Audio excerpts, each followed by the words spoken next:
Hi everyone, and welcome to The Well-Educated Artist. Today we're going to be doing another craft project with acrylic skins. If you don't know what acrylic skins are, they are the drippings that are left over after you've done a pour painting. A lot of pour painters have lots of skins left. They actually have a collection of them, and I can show you here where you can see there are a lot of different skins that you can have, and you may have a whole lot of skins left over from one project or another that you're going to want to use. So if you're one of those people, you have plenty of skins to choose from. You also can make your own skins. If you haven't seen my video on how to make acrylic skins, then check that out. But there are so many projects that you can do with acrylic skins. Today, our project is going to be covering a light switch plate with acrylic skins.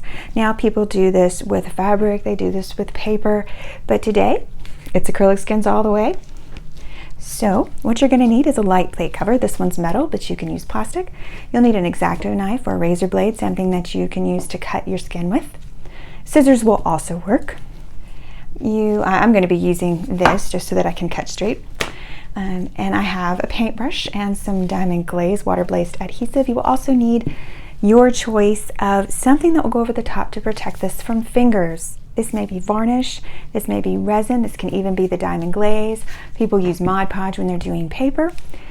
But anything that once you put a skin on this, this is going to protect it. So you have a variety of things that you can actually use on that. And I'm going to show you what I use.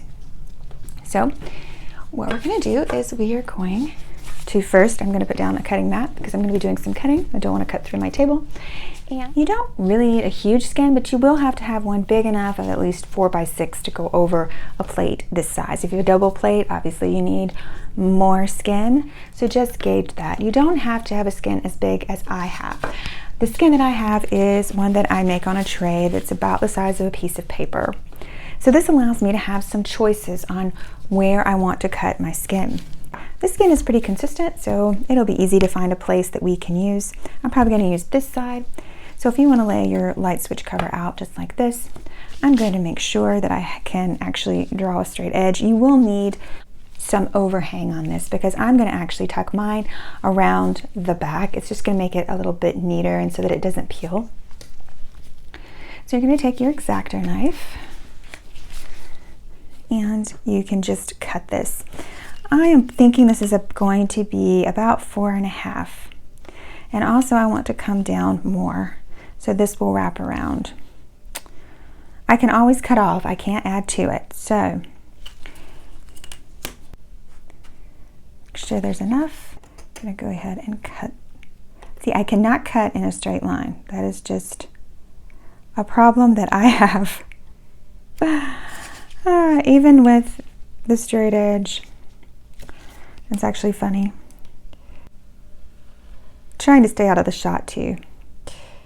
Okay.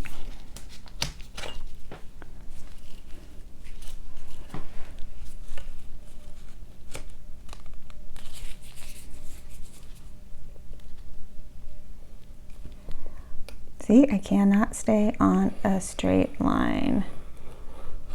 I'm going to take that all the way to the top.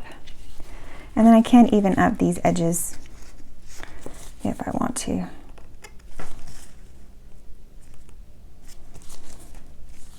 Oops.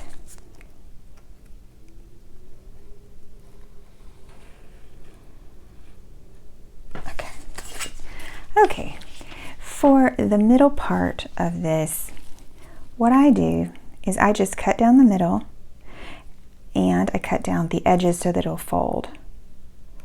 So I'm just going to come in, come in, come in, come in, and then I'm just going to go straight down the middle. That's going to allow me to peel that back and fasten it on the back of the plate. Okay.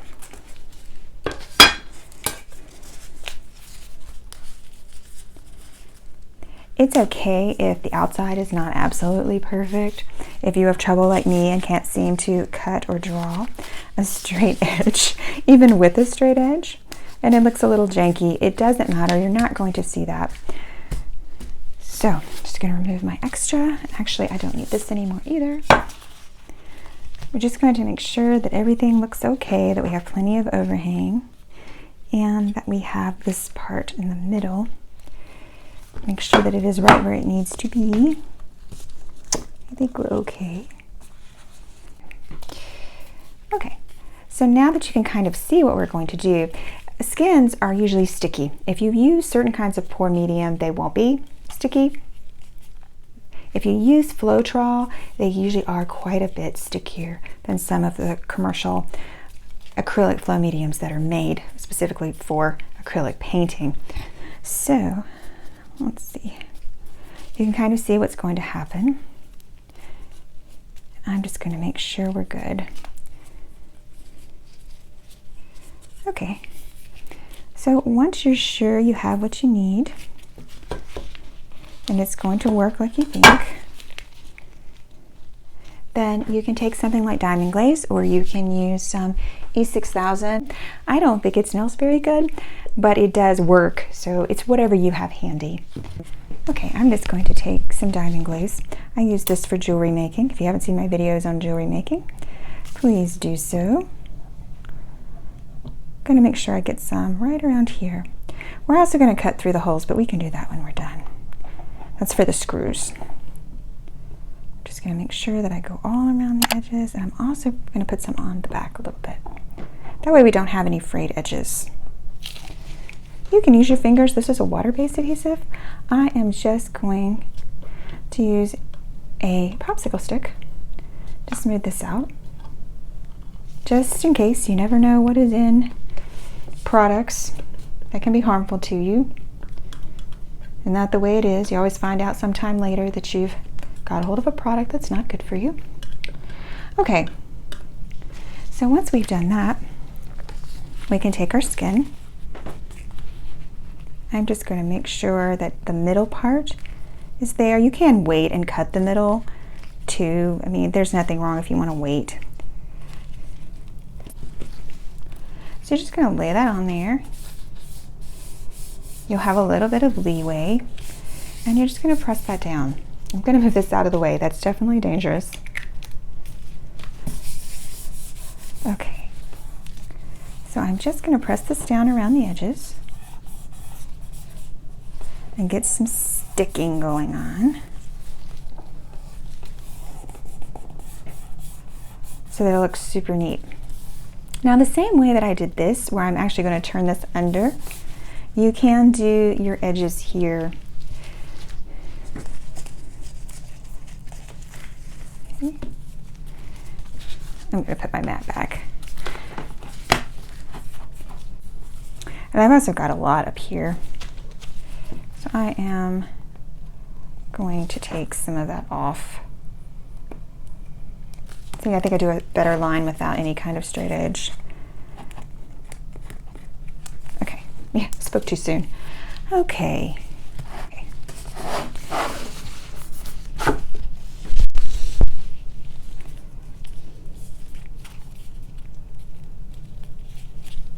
So now all we have to do is go onto the back, and we can just put a little line of diamond glaze or E6000.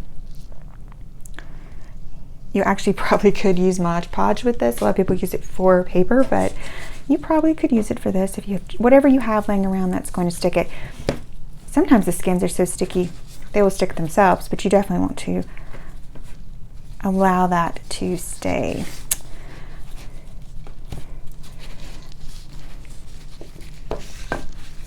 Okay.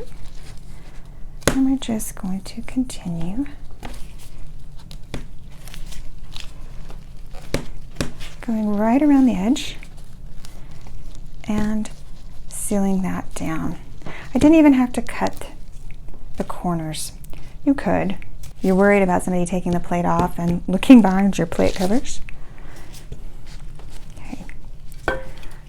So we're just going to take those and pull those back just like so to make it super neat. And we'll need to glue that, so I'm going to glue that from the back side.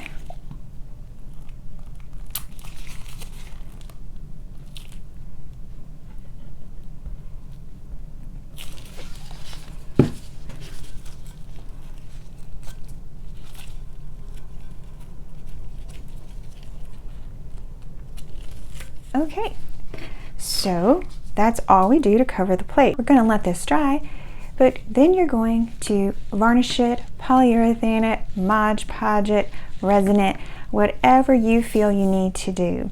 That's going to add a little bit of sheen and it's going to protect the skin.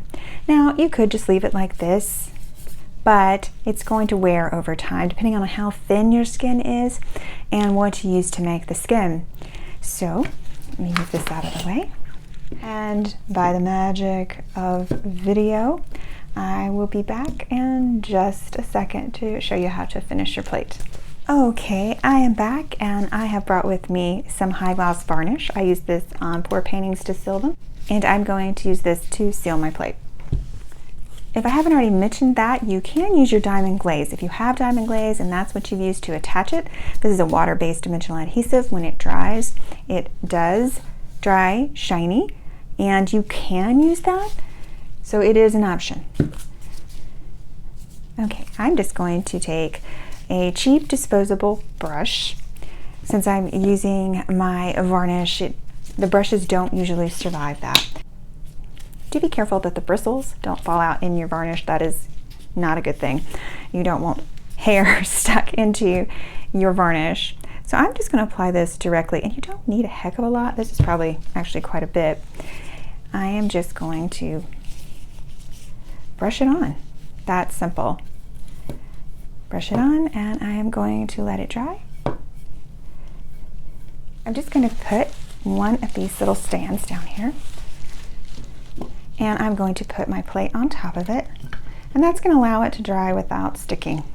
If you want to, because it's up here, you can go around. Don't overwork something like this particular varnish. You don't want to overwork it too much, but we can just go right around the edges and make sure it's kind of sealed in the back too. You can always do more than one coat of this. And that's really all there is to it. A fun craft to make with your acrylic skins, and I'll show you what it looks like when it's done.